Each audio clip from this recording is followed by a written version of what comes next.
बिस्मिल्लाहिर्रहमानिर्रहीम। तमाम दोस्तों को अगेन अस्सलाम वालेकुम।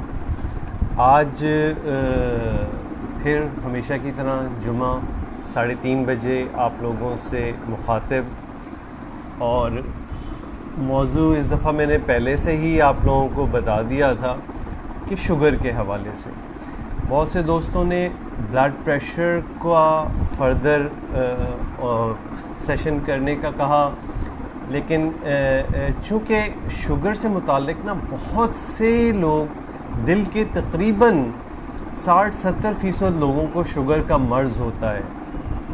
अच्छा, क्लिनिक पे चूँकि दिल के मामलात इतने ज़्यादा होते हैं कि अमूमन बहुत सी शुगर के मुताल्लिक़ नॉलेज होने के बावजूद भी मैं में इन्वॉल्व नहीं हो पाता हूँ, क्योंकि फिर टाइम बहुत लंबा हो जाता है, मरीज़ मज़ीद होते हैं।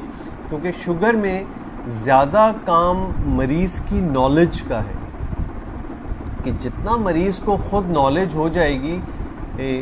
शुक्रिया आमिर रशीद साहब, हमज़ा शुक्रिया। इस दफ़ा इरादा है कि कुछ बीच बीच में जवाबात दूंगा, क्योंकि कुछ लोग इस पे एतराज़ करते हैं, कुछ लोग इस बात पे एतराज़ करते हैं कि बिल्कुल ही कमेंट ना देखे जाएं, तो फिर लाइव सेशन का क्या फ़ायदा, फिर तो रिकॉर्डेड वीडियो आप दे दें। और रिकॉर्डेड वीडियो अक्सर हम देते हैं ऐसी लेक्चर की या छोटे छोटे क्लिप्स।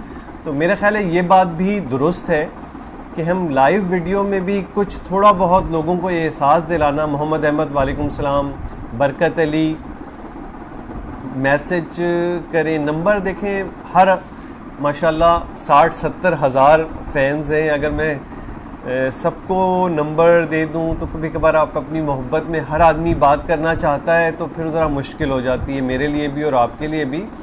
तो मैंने अपनी पेज पे अपने पीए का नंबर दिया हुआ है, कोई मसला हो तो आप उसको कॉल कर सकते हैं, मालूम कर सकते हैं इशू, वो तमाम मालूमात दे देता है। देखिए, बीमारी के हवाले से जब भी वो होता है तो वो जब तक हम सामने ना बैठें, एक दूसरे से बात ना करें, अंदाज़ा करना बीमारी से मुतालिक और सरफराज महबूब शुक्रिया कहना मुश्किल होता है। तो बियर विद मी, दोनों तरह के लोगों को दरमियान का रास्ता हमने रखा है कि ज़्यादा बातें होंगी, बीच बीच में डॉक्टर सोहेल शेख शुक्रिया, बीच बीच में हम थोड़ा सा कमेंट्स का भी जवाब देंगे, ताकि कमेंट्स करने वाले को भी एक हौसला रहे कि उनके किए हुए कमेंट्स को कोई देख रहा है और बीच में जवाब भी दे रहा है। कासिम सईद साहब शुक्रिया। अच्छा, अब शुगर के हवाले से मैं बात करना चाह रहा था। देखिए, शुगर में सबसे अहम चीज़ शुगर के मर्ज़ में मरीज़ का मर्ज़ के मुतालिक नॉलेज होना कि ये मर्ज़ क्या है, ये क्यों होता है, किस अंदाज से फिर ये बढ़ता जाता है, किस अंदाज से ये पेचीदगियाँ लाता है। उन तमाम चीज़ों की जब नॉलेज मरीज़ के जहन में होती है तो उसको इलाज करना, कराना, समझाना आसान हो जाता है। काशिफ फरीद शुक्रिया, फरानाज शुक्रिया। अच्छा, पहले तो ये समझे कि शुगर का मर्ज़ होता क्यों है, इसकी मुख्तलिफ़ नौइयत की किस्में हैं, और हमें जो पता चलता है कि मरीज़ को शुगर हो गया है, तो सिर्फ शुगर की वैल्यू से हम ये अंदाज़ा नहीं कर पाते कि आप में किस नौइयत की और किस किस्म की शुगर होती है। अच्छा, होता क्या है कि आपके जिस्म में एक आज़ा या उज़ू है, लुबलुबा या पेनक्रियास, जिसका काम कुदरत ने ये रखा है कि जो ही आप कोई भी ऐसी ग़िज़ा लेते हैं जिसमें ग्लूकोज या शुगर होता है। मोहम्मद अहमद साहब शुक्रिया, नईम रज़ा शुक्रिया। अच्छा, उसमें ग्लूकोज होता है, तो क्या वो ग्लूकोज ग़िज़ा के जरिए से जैसे ही खून में शामिल होता है तो आपका पेनक्रियास यानी लुबलुबा उस तनासुब से कि जितनी शुगर आपकी खून में शामिल हुई, उसी तनासुब से पेनक्रियास इंसुलिन निकाल देता है, और वो इंसुलिन इस शुगर को इंडिविजुअल सेल्स में लेके चली जाती है। अच्छा, अब क्या होता है कि एक ख़ास मिक़दार शुगर की खून में रहती है, उससे ज़्यादा लुबलुबा शुगर की मिक़दार को बढ़ने नहीं देता, और ना ही वो इतनी ज़्यादा इंसुलिन सिक्रेट कर देता है कि बिल्कुल ही शुगर ख़त्म हो जाए। तो उसकी जो इंसुलिन की सिक्रीशन का निकलना पेनक्रियास से होता है, वो उस थ्रेशोल्ड या उस लेवल पे होता है कि खून में कितनी शुगर शामिल हो गई। अब जाहिर सी बात है, आप कोई ऐसी चीज़ लेते हैं जिसमें शुगर की मकदार बहुत ज़्यादा होती है, तो पेनक्रियास को एकदम से बहुत सारी इंसुलिन उसके हिसाब से निकालनी पड़ती है, ताकि वो जो शुगर का खून में बैलेंस है वो एक हद तक कायम रहे। यहाँ तक मेरे ख्याल है सबको बात समझ आनी चाहिए कि जिस्म में शुगर का कंट्रोल ग़िज़ा में ली जाने वाली ग्लूकोज की मकदार से रिलेट करते हुए पेनक्रियास यानी लुब्लुबे से निकलने वाली इंसुलिन के ज़रिए से हो रहा होता है। ये एक नॉर्मल बॉडी का है, और आप जितनी ज़्यादा शुगर लेते हैं उसी हिसाब से इंसुलिन निकलती है, और शुगर का एक लेवल मेयार एक कायम रहता है। इस मेयार की वैल्यूज़ वक्त गुजरने के साथ साथ डिफरेंट होती रहती हैं, कि कभी तहकीक से साबित होता है कि एक फास्टिंग की शुगर 110 होनी चाहिए। अब जो लेटेस्ट तहकीक है उसके मुताबिक क्या है कि 100 से कम होनी चाहिए। 100 से अगर बढ़ी हुई फास्टिंग की शुगर आ रही है तो ये चांस है कि आपके लबलबे सही काम नहीं कर रहे। फिर शुगर की टेस्टिंग का एक और तरीका भी आ गया है।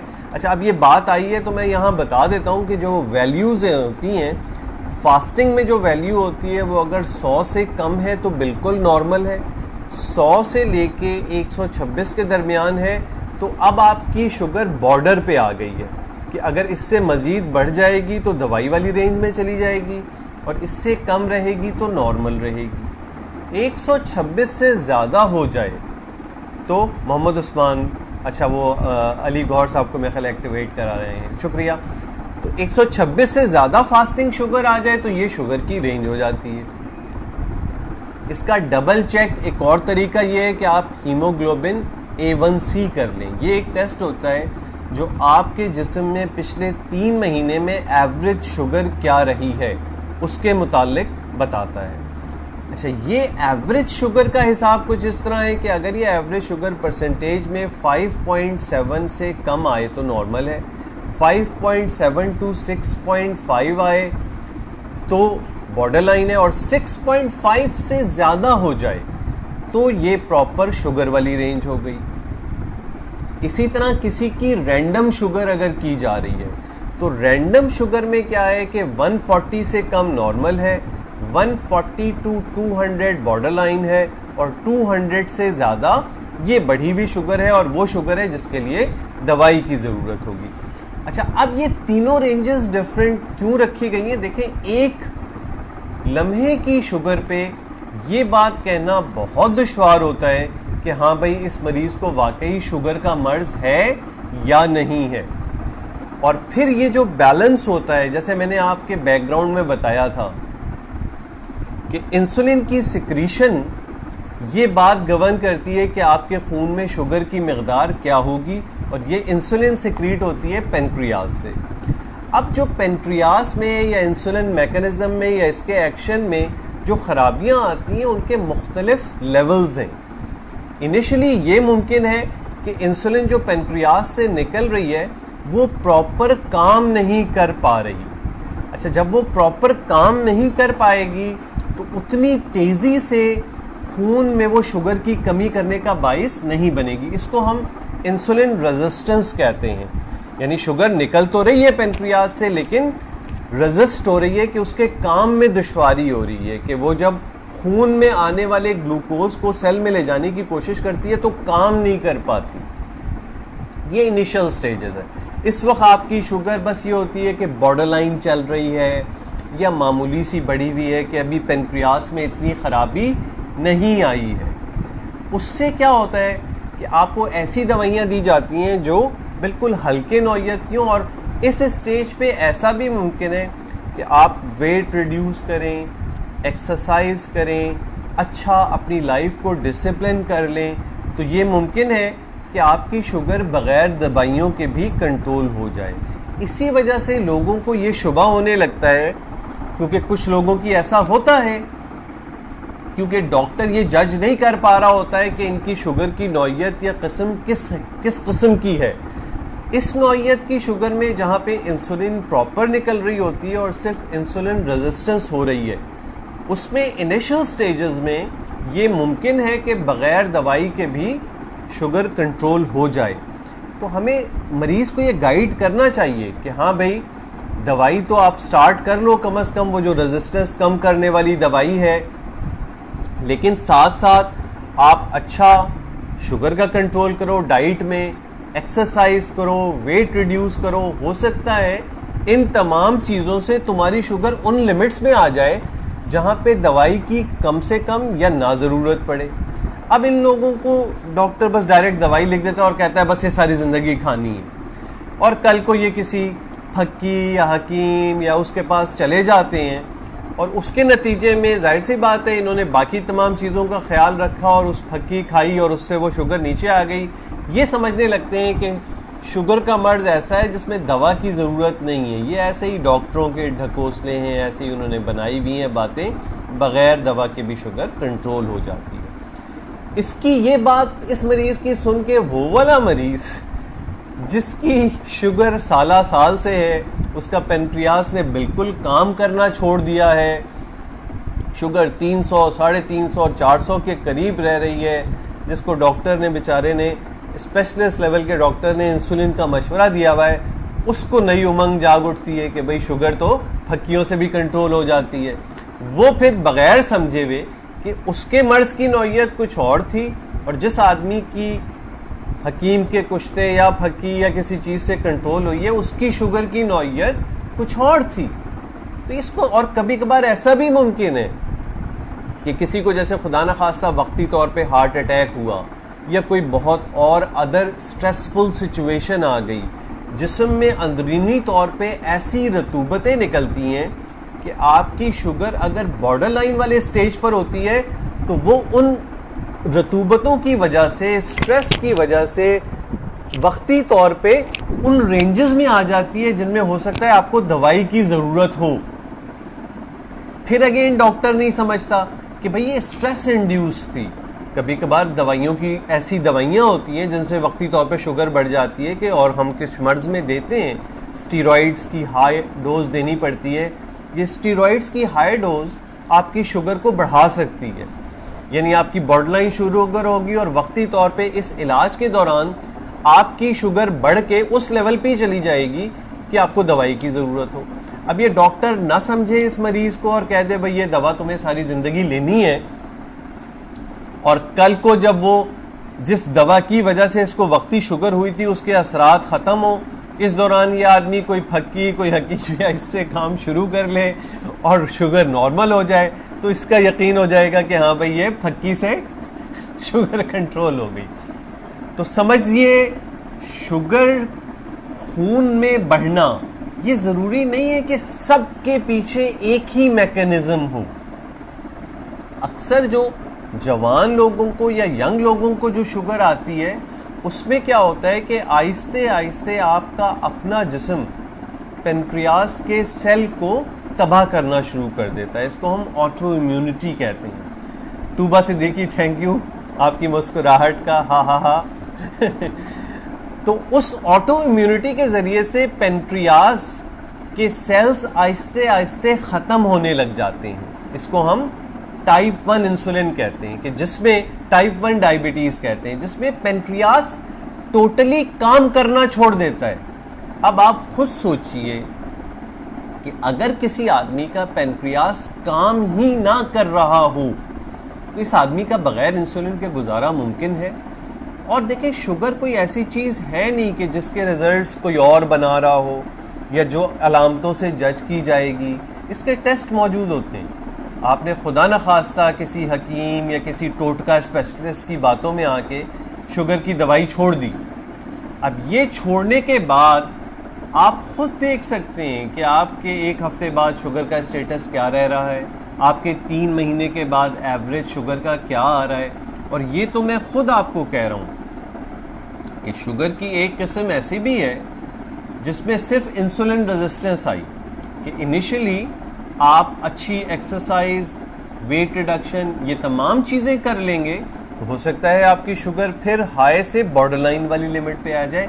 इवन मैंने वो मरीज़ भी देखे हैं जिनके वेट बहुत ज़्यादा थे, जिनके शुगर के लेवल भी बहुत ज़्यादा, इवन हीमोग्लोबिन 8 और 9 की रेंज में आने वाले मरीज़, जवान लोग जिन्होंने वाकई अपनी लाइफ को टोटली ट्रांसफॉर्म किया, उनकी मैंने 5.9 और 5.7 आते भी देखा है। थैंक यू गौहर मैडम, आपका शिकवा इस दफ़ा दूर हो जाएगा इंशाल्लाह। तो उसको, और इसमें देखिए सबसे अहम अपने मर्ज को समझना है। आपका डॉक्टर आपको गाइड करेगा कि आपकी शुगर इस वक्त किस, और इसमें डॉक्टर्स का भी रोल है कि डॉक्टर्स ज़रूर गाइड करें मरीज़ को कि आपके अभी लेवल क्या थे, आपकी शुगर वक्ती थी, किसी स्ट्रेस के नतीजे में थी, या अभी इनिशियल स्टेजेस में है, कंजर्वेटिव मेजर से हो सकता है काबू हो जाए, और अब ये उस लेवल पे आ गई है कि एक नहीं 2 दवाइयों की ज़रूरत होगी। 2 दवाइयों के बाद या कभी कभार बहुत से मुआलिज शुरू से ही इंसुलिन को प्रेफर करते हैं, और इसके पीछे भी एक थ्योरी है। होता ये है कि अगर आप शुगर के लिए इंसुलिन इस्तेमाल ना करें, मसलन खुदा न खास्ता इंसुलिन रेजिस्टेंस के साथ साथ किसी दर्जे में आपका पेनक्रियाज भी कम काम कर रहा है। असल में जो लोग अभी ज्वाइन करेंगे उनको बैकग्राउंड वो पूरे मैकेनिज्म का, पेनक्रियाज और इंसुलिन का नहीं पता चलेगा, तो जब सेशन ख़त्म हो तो आप दोबारा से वीडियो को देख लीजिएगा, तो आपको ये मेरी बातें बहुत अच्छी समझ में आ जाएंगी इंशाल्लाह। तो वो लोग जिनका ऐसा शुगर का स्टेटस आ गया है कि वो दरमियानी लेवल पर आ गया है कि भाई कुछ रेजिस्टेंस भी है इंसुलिन का और कुछ पेनक्रियास ने भी काम कम करना शुरू कर दिया है, तो अब क्या होगा कि गो के इनकी 2 या 3 दवाइयाँ इस्तेमाल करने से शुगर कुछ कंट्रोल तो हो जाएगी, लेकिन इस सूरत में क्या होता है कि दवाइयाँ हम ऐसी दे रहे होते हैं जो पेनक्रियास मसलन आपका 100% काम कर रहा था, अब वो 70% काम कर रहा है। तो हम क्या कर रहे हैं, हम चाह रहे हैं कि उस 70% जो पेनक्रियास काम कर रहा है उसी से हम इतनी इंसुलिन निकलवाएं कि वो 100% के बराबर हो। तो हम क्या करते हैं, हम पेनक्रियास को ओवर वर्क करने पर मजबूर कर रहे हैं जो बाकी बचा हुआ पेनक्रियास है। उसके नतीजे में क्या होता है कि ये जो पेनक्रियास का फेलियर है ये थोड़ा जल्दी हो जाएगा, यानी लॉन्ग टर्म में आपको प्रॉब्लम आ सकती है कि बाद में आपको जब इंसुलिन की ज़रूरत पड़े तो बहुत ज़्यादा मकदार में इंसुलिन लगानी पड़े। तो इसलिए क्यों ना ये करें कि इनिशियल स्टेजेस से ही इंसुलिन की कुछ मकदार स्टार्ट कर दें। उससे क्या होगा कि 70% तो आपका अपना पेनक्रियास निकाल रहा था, 10-20% की इंसुलिन आपने बाहर से दे दी, तो आपको दवाइयों से फर्दर 10-15% बोझ डालना पड़ा पेनक्रियास पे। तो ये इसका लॉन्ग टर्म में ज़रा फ़ायदा हो जाता है। और इस हवाले से मेरा अपना तजर्बा भी है मरीज़ों के साथ, जो लॉन्ग एक्टिंग इंसुलिन होती है बड़ी अच्छी होती है कि दवाइयाँ आप साथ लेते हुए एक रात में लॉन्ग एक्टिंग इंसुलिन लगा लें। लेकिन ये तमाम चीज़ें डॉक्टर पर मुनहसर होती है, क्योंकि शुगर के मरीज़ को ट्रीट करने के मल्टीपल ऑप्शंस हैं, दवाइयाँ बहुत सारी हैं, इंसुलिन की भी किस्में हैं। वो इंशाल्लाह नेक्स्ट जब सेशन हम करेंगे उसमें मैं आपको बताऊंगा उस हवाले से भी। आज सिर्फ ये कॉन्सेप्ट देना है कि शुगर का मर्ज क्या है, क्यों होता है, और इसमें दवाई जो दी जा रही है उसका पर्पस क्या होता है। क्योंकि ज़्यादा जो मुझे परेशान करती है वो ये बात करती है कि जब मेरे पास एक पढ़ा लिखा समझदार मरीज़ आके ये कहता है कि सर जी हमने दवाइयाँ अब भी नहीं ले रहे, हम एक हकीम साहब की कोई चीज़ ले रहे हैं जिससे हम शुगर कंट्रोल करेंगे। कोई बात नहीं मेरे भाई, आप वो 3 महीने से ज़्यादा ना लीजिए, 3 महीने लेके अपने इन बिटवीन स्पॉट शुगर भी करते रहें और 3 महीने के बाद एक एवरेज भी करा लें। अगर आपका शुगर बिल्कुल काबू में रह रहा है हकीम साहब के किसी भी चीज़ से, अनलेस एंड अनटिल कि वो जिस्म के लिए नुकसानदेह ना हो, मैं तो उन हकीम साहब को डायबिटोलॉजिस्ट मान लूँगा कि कोई मसला नहीं, ठीक है। लेकिन चेक ज़रूर करें इस किस्म के ऑप्शंस लेते हुए, और इस किस्म के ऑप्शन लेने से पहले अपने मर्ज़ को समझें ज़रूर। और इसमें मैं अगेन फिर डॉक्टरों से कहूँगा बराए मेहरबानी मरीज़ की पहले तो शुगर की तशख़ीस अच्छी तरह करें। ऐसा ना हो कि शुगर अभी स्ट्रेस की वजह से बढ़ी थी, आपने उसको शुगर का लेबल दे दिया और उसके नतीजे में क्या हुआ, बाद में उसकी शुगर बेहतर होने शुरू हो गई। तो एक एतमाद डॉक्टर से ख़त्म हो जाता है फिर, कि जब आप मिस डायग्नोसिस करके और गलत काउंसलिंग कर देते हैं, तो बराए मेहरबानी तशखीस से पहले अच्छी तरह शुगर का स्टेटस और एक जहन में थोड़ा सा आइडिया कि ये किस नौइयत की शुगर है, इसमें पेनक्रियास कितना अफेक्ट हुआ है, क्या ये सिर्फ दवा से काबू हो जाएगी या इवन दवा के बगैर कंजर्वेटिव मेजर्स प्लस दवा, और बाद में हो सकता है दवा की ज़रूरत न पड़े। तो इन तमाम चीज़ों का ध्यान एक डायबिटीज़ के डॉक्टर को ज़रूर रखना चाहिए या एक फैमिली फिजिशियन को ज़रूर रखना चाहिए दवा शुरू करने से पहले मरीज़ की काउंसलिंग के हवाले से।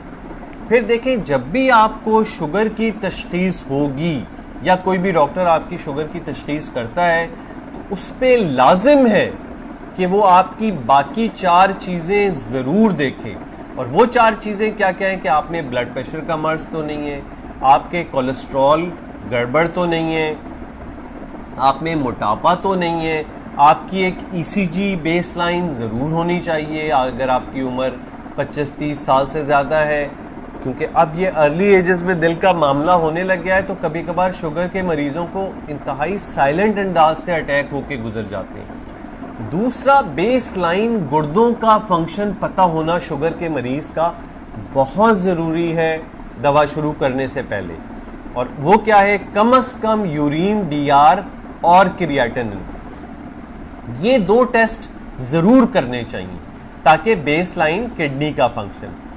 तो अब थोड़ा सा मैं कंक्लूजन की तरफ, सारी चीज़ों को रीकैप की तरफ जाता हूँ, ताकि वो लोग जो बाद में ज्वाइन किए हैं उनको भी सारा आइडिया हो जाए कि हमने क्या बातें की आज पूरी, और फिर इस पूरे डिस्कशन का एक फाइनल कंक्लूजन भी बन सके। इस दौरान मैं सही बात कर रहा हूँ, फरिया खालिद, शुक्रिया मेरी तस्दीक करने का। राहिला यूसुफ, हेलो सर जी, शुक्रिया जनाब, सलाम मेरी तरफ से, हेलो का जवाब। तो हमने शुरू इस तरह से किया था कि डायबिटीज़ क्यों होती है, तो उसका हमने आरिफ साहब, डॉक्टर आप ट्रीटमेंट करते हैं डायबिटीज़? नहीं, मैं अमूमन उनको गाइड ज़रूर करता हूं क्योंकि मैं कार्डियोलॉजिस्ट हूं, और कार्डियोलॉजिस्ट होने के नाते मेरे पास 60-70% डायबिटीज़ के पेशेंट्स भी आते हैं। तो ये मकसद ही यही है कि वो क्लिनिक पे उनको बताए बगैर उन तक ये बातें पहुंच जाएं। बहुत अच्छी इन्फॉर्मेशन राहिला, thank you. Sandesh Thapa, thank you. आप यहीं पाकिस्तान से संदेश? हुमा अंजुम क्लिनिक का पूछ रही हैं, ये सब आपको पेज से ये बातें मिल सकती हैं। आसिफ शरीफ, सलाम, वालेकुम सलाम जी। तो हमने शुरू किया था शुगर की वजह। शुगर की वजह क्या बनती है कि जिस्म में इंसुलिन का अप्रोप्रिएट शुगर के मुताबिक ना होना, क्योंकि आप जो भी ग़िज़ा खाते हैं उसमें ग्लूकोज या शुगर हो, उसको सेलों में लेने जाने के लिए आपको इंसुलिन चाहिए। इंसुलिन आपके जिस्म में, Tuba Siddiqui, thank you for the information. Tuba के बहुत कमेंट आए भाई, शुक्रिया Tuba. Alamgir Khan, good lecture, thank you. तो पेनक्रियास या लुबलुबा वो उज़ू है जो शुगर के मकदार के मुताबिक, सैफुल्ला खान थैंक यू, उसके मुताबिक इंसुलिन सिक्रीट करता है ताकि आपकी बॉडी में शुगर काबू हो जाए। इनिशियल स्टेजेस में इस इंसुलिन को रेजिस्टेंस मिलना शुरू होता है, तो ये प्रॉपर काम नहीं कर पाती और शुगर की मकदार बढ़ने लगती है। Bisma Khan thank you. फिर आहिस्ते आहिस्ते एक किस्म ऐसी भी है जिसमें राइट फ्रॉम द बिगिनिंग आपका पेनक्रियास अफेक्ट होने लगता है। Huma Anjum thank you. Farhan Ahmed thank you. Inam Haq thank you. Tariq Mahmood thank you. रिद्स गोजिया आप भी यहीं से हैं? Arif Hussain, Ali Akhtar, Munawwar Ali Bagiyo, Saima Mohammad, Aftab Khan, Alfardeen Afridi thank you, Sara Javed thank you. तो इस वजह से आपकी जो Kalimullah thank you, Muslim Aqeel thank you, Anwar Shah very बहुत शुक्रिया माशाल्लाह के, आमिर रशीद। फैमिलीज में रन हो सकती है लेकिन प्योर जेनेटिक डिजीज नहीं है। Sandesh Thapa from Philippine, thank you Sandesh Thapa, you are listing me from Philippines, thank you. Amjad Jadoon and your understanding Urdu as well, आपको उर्दू भी समझ में आ रही है, वेरी गुड। खालिद कमर शुक्रिया, हुमांजुम। बस अब लास्ट 5 मिनट्स हैं तो बहुत सारे, Ghazala Sultan thank you, Ali Khan thank you, Mohammad Aslam thank you, Tariq Qayyum thank you, Gauhar Mahmood madam बहुत शुक्रिया आपका भी कनेक्ट रहने का, बात सुनने का।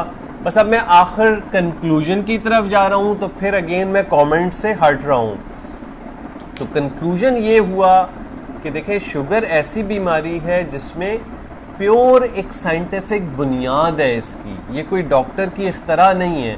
बस ये है कि इसके पीछे जो वजह बनती है वो डिफरेंट लोगों में डिफरेंट है। यानी आपके अंदर, लैला अजीज़ थैंक यू, आपके अंदर जो इंसुलिन जिसने शुगर को खून से सेलों में लेके जाना है, उस इंसुलिन के या तो काम में प्रॉब्लम आ रहा है या मिकदार में, जितनी वो निकलनी चाहिए उतनी नहीं निकल रही, तो आपके खून में शुगर बढ़ी हुई रह रही है।